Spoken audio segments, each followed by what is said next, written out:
Hey everyone, Jesse here. It's been a little while since I've shared a message. I've been really busy. I'll share a little bit more about that next time. Today's message is about my experience with depression and mental illness, and also some thoughts on the word of wisdom.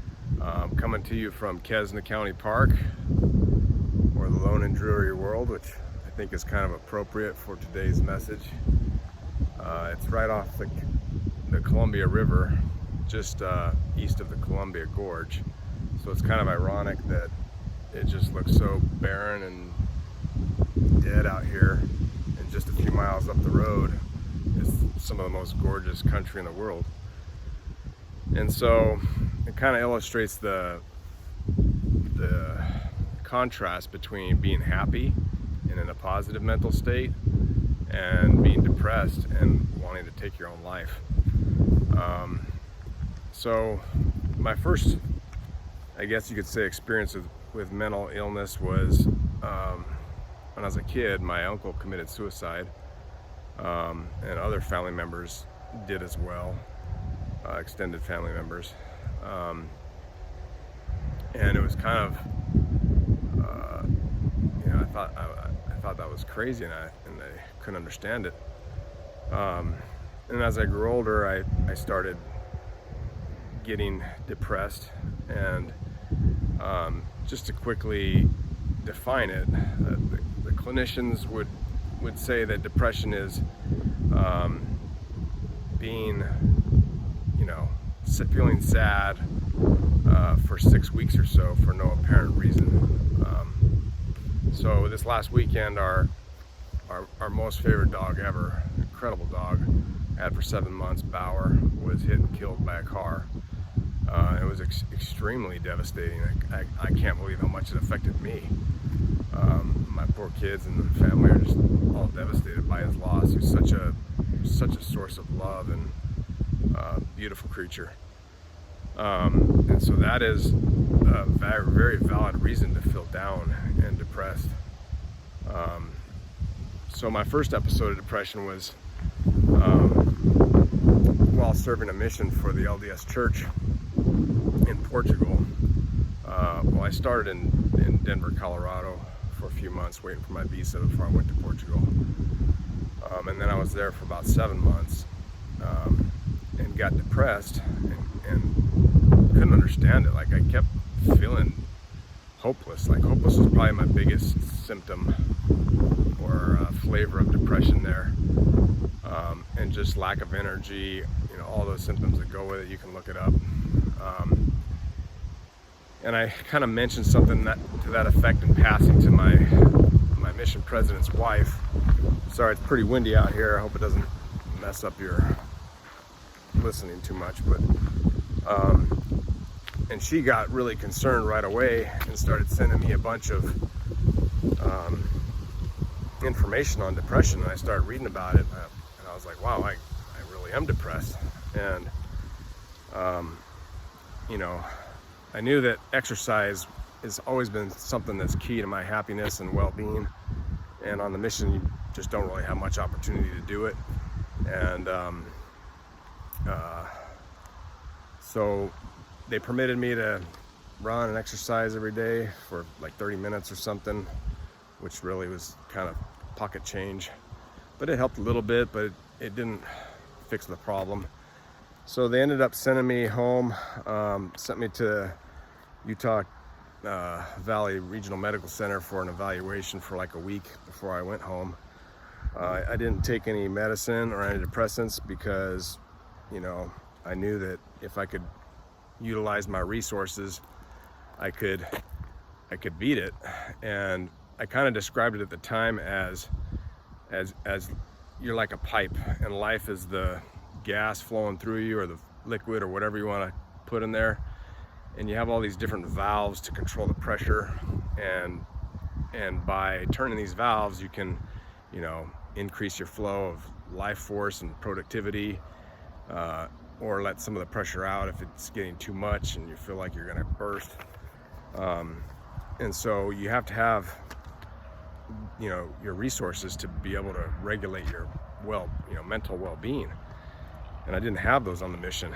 And I was actually equally perplexed that, you know, here I was serving the Lord, doing God's work, and why would I be getting depressed and, you know, even feeling suicidal? Well, now I kind of, you know, as a result of greater ponderings and finding truth and light, I realized that a big component of that was the control. Like, there's so many rules and they regulate everything so ridiculously that the control was killing me. And so once I was free from that, I quickly recovered. So that was episode 1. I went on to college. Also going back to school at BYU Hawaii was a huge relief, because, man, Hawaii by itself was an antidepressant. Love the place. It's hard to be depressed in Hawaii. You really got to go out of your way. So the next time, you know, fast forward, I get through college, I join the Air Force. While I was in pilot training, 9/11 happens, and I'm quickly sent off to war in Afghanistan, flying these ridiculously long missions. We had a crew duty day of 26 hours, which is wheels up from the first leg to wheels down on the last leg. And that made for like 30 to 40 hour days, if you count pre-flight and post-flight duties and flight planning and trips to the, you know, back and forth from the hotel or camp or wherever we were at. And it was brutal on the body. And at the time, I really didn't, you know, use caffeine, and it didn't really think it even affected me. And but that's pretty much the medicine that pilots all use to get the job done. And so I got depressed again, but this time it was a different flavor. It was more like a chronic fatigue depression. Like, I just was like, you know, just in a state of being worn out. Even when I, you know, had been home for a few days, I would still just felt beat down. Didn't want to do anything fun. You know, my wife, it was hard on my wife, because I'd come home and she'd be all excited to see me and want to go do something, have fun, and I just want to like sleep and mope around. And she's like, "Where's my husband?" So it wasn't fair to her. And so I knew that if I asked for an antidepressant, I would get a break from flying, because they ground you if you are on an antidepressant. You're not allowed to fly.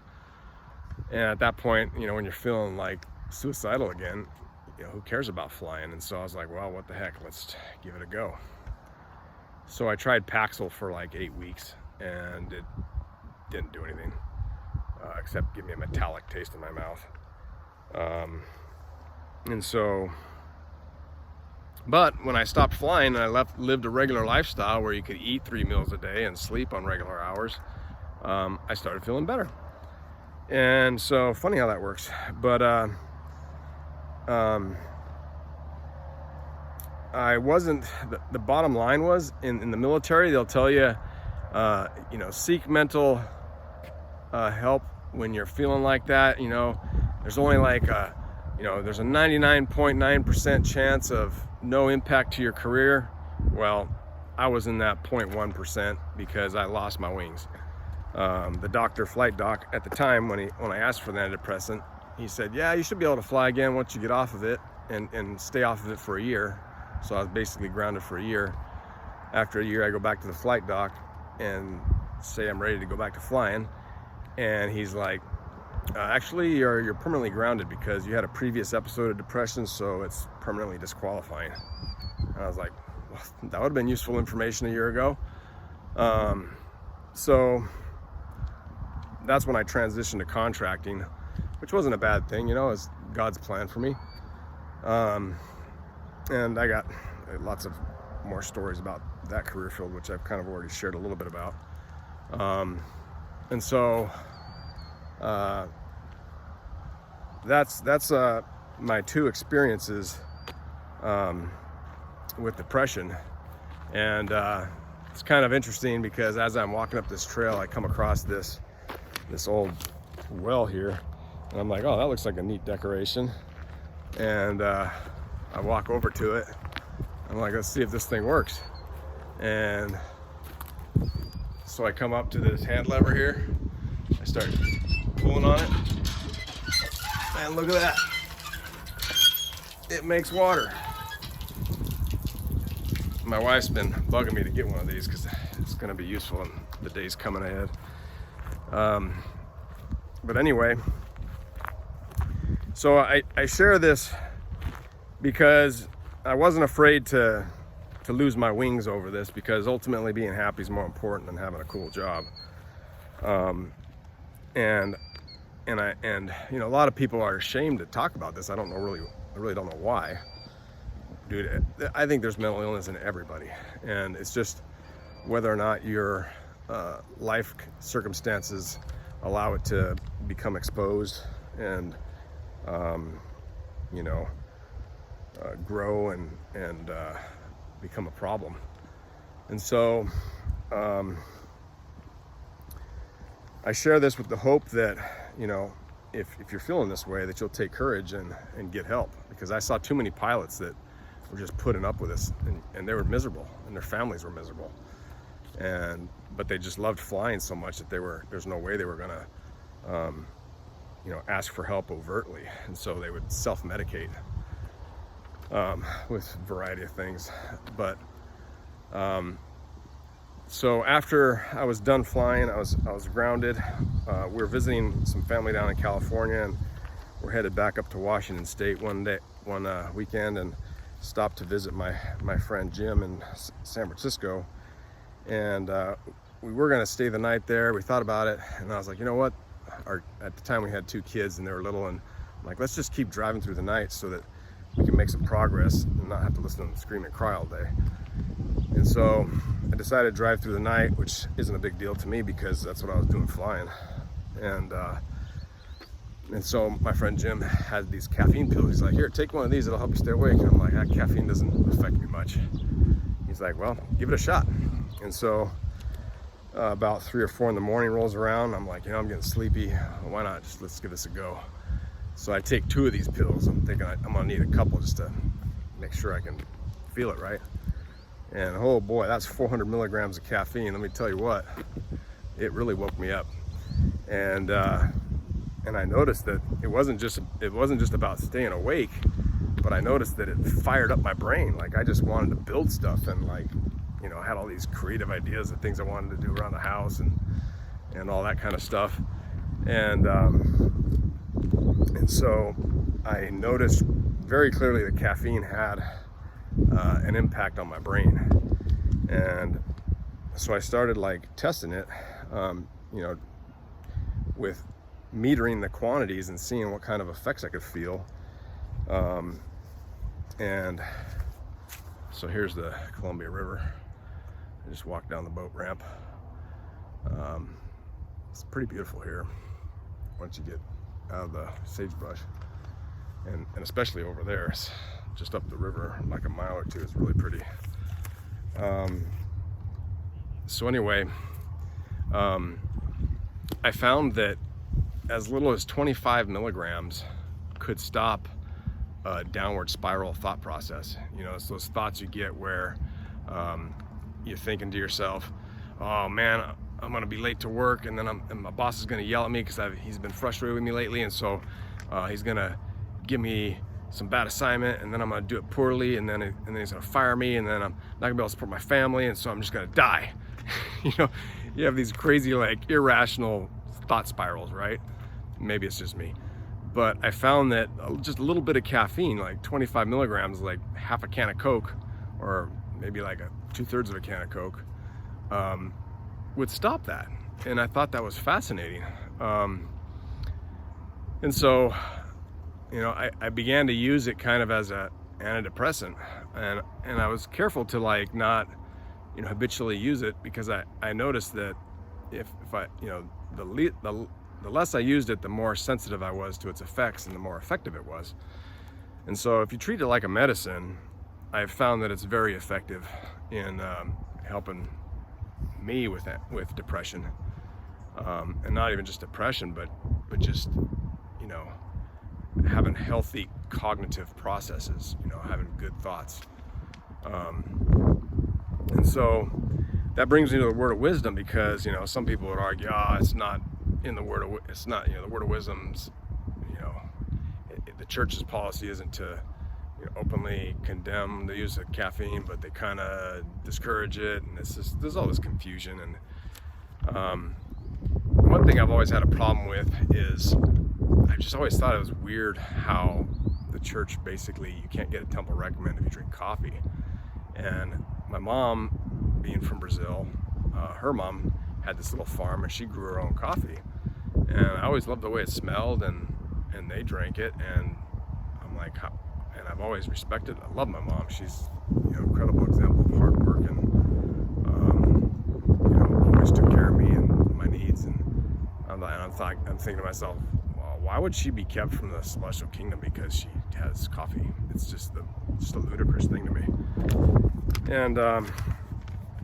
And so with the reinvestigation of the church and all our history and all this stuff that I've been doing lately, I've taken another closer look at the word of wisdom. And if you want to open up and read that with me, I want to cover the high points that are often overlooked. People hear word of wisdom and they're like, oh, don't drink alcohol, don't smoke, that's it, right? Well, no, there's quite a bit more depth to it, and there's a very beautiful promise in there. Do you know that? There's a promise in the word of wisdom. Anyway, so it says, a word of wisdom for the benefit of the council of high priests assembled in Kirtland and the church, and also the saints in Zion. To be sent greeting, not by commandment or constraint. Right off the bat, this isn't a commandment. This is like, if you have to be commanded in all things, you're not fit for the kingdom, okay? The whole goal here is to become one with Christ. That shouldn't be commanded. That should be self-motivated. And so in order to have that, you gotta, Christ is benevolent enough to give us advice and counsel, especially if we ask for it. And Joseph Smith was wondering on these things, and he asked for it. And so the Lord gave him this revelation. And he shares it with us to benefit our lives, that we might be blessed and receive more truth and light. And then it says, but by revelation and the word of wisdom, showing forth the order and will of God in the temporal salvation of all saints in the last days. So living this stuff is going to help your body and mind, your physicalness, be more productive and beneficial to you. And here in verse 3, given for a principle with promise. And the last verse will tell you what that is. Adapted to the capacity of the weak and the weakest of all saints who are or can be called saints. So this isn't just for, intelligent people or health nuts or whatever. This is for everybody. And probably especially the weak among us. They need all the help they can get. And verse 4, this is deep. Behold, verily thus saith the Lord unto you, in consequence of evils and designs which do and will exist in the hearts of conspiring men in the last days, I have warned you and forewarned you by giving you this word of wisdom by revelation. And so that by revelation isn't just, reiterating the fact that Joseph Smith received this revelation. It's also impressing on your mind that when you come to God with a question, He will reveal the answer to you. That's the promise. He's made that in James 1:5. And so then it goes on and talks about strong drinks and hot drinks, which somewhere along the line was interpreted to be coffee and tea.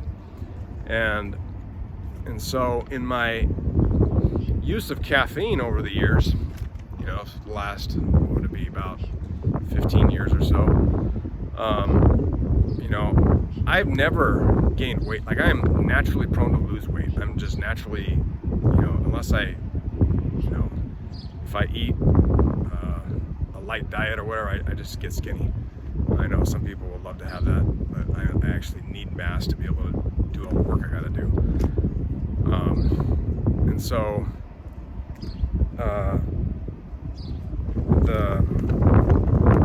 the point about it is, let me get down here out of the wind, is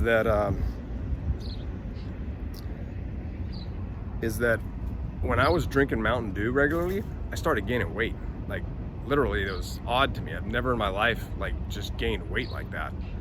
And it's not about the sugar. I mean, I eat ice cream, or I have my share of sugar, and that doesn't have the same effect. But there's something about soda that was making me fat, and I think it has other negative health effects. And so I'm sitting here thinking, I'll just use the pills. And so I'd break the pills. I wouldn't even take a whole pill. I usually take a quarter or a third of a pill. I found that 50 to 70 milligrams is about the right dose for help that I need. Maybe more if I'm driving late at night. So there's like the lower doses I've used for the cognitive effects, and then the higher doses I would use for the alertness effects, to stay awake. And so going back to this hot drinks thing, I was thinking again about coffee. I'm like, is coffee really bad? Like, it doesn't explicitly say it. If the Lord was serious about this, he would say no coffee. And so I started looking up coffee and read about it and stuff, and I found that there's two ways to prepare coffee. There's cold brew and hot. And when you heat it up and you brew it that way, you release all these acids and tannins and things that are the more unhealthy components of it. And I'm like, wow, that makes sense, because it says, and again, hot drinks are not for the body or belly. And what about your body would not appreciate extra acid? Your stomach. And so, I tried drinking a couple of cups of coffee when I'm making my trips back and forth from Idaho to Portland, and to help me stay awake. And I'm like, yeah, this doesn't really feel healthy, but I don't feel like I don't feel like I'm sinning. Like, I don't feel like this is, I don't feel like it's invoking the displeasure of God upon me. But at the same time, I was like, I don't want to do this habitually. And then I tried cold brew coffee, and I was like, this feels different. It doesn't feel it doesn't have that punch, that acidic punch that coffee does. And so I was like, I found that was kind of ironic that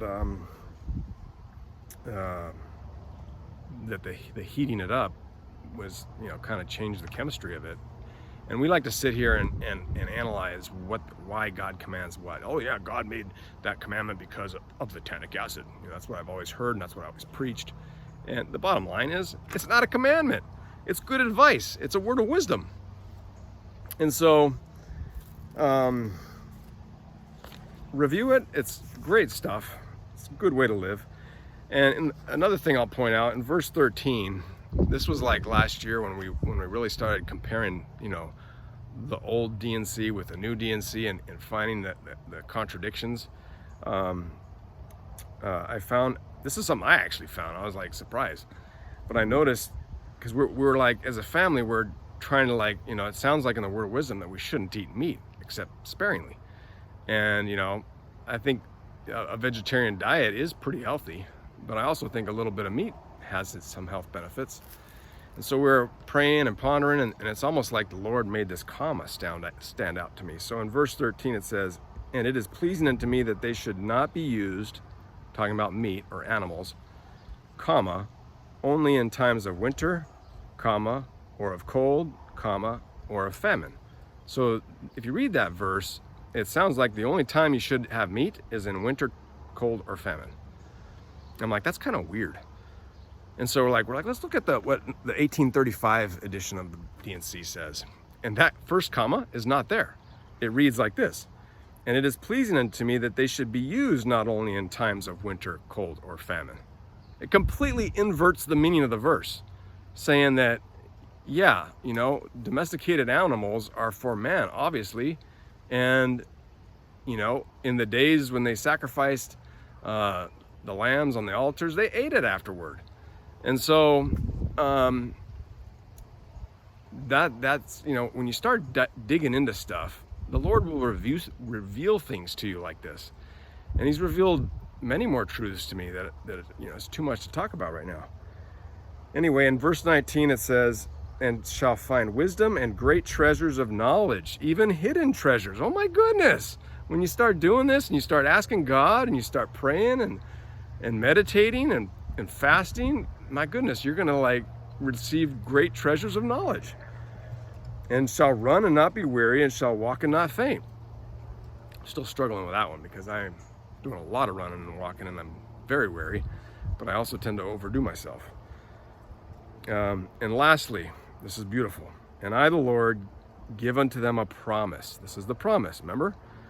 That the destroying angel shall pass by them as the children of Israel and not slay them. Amen.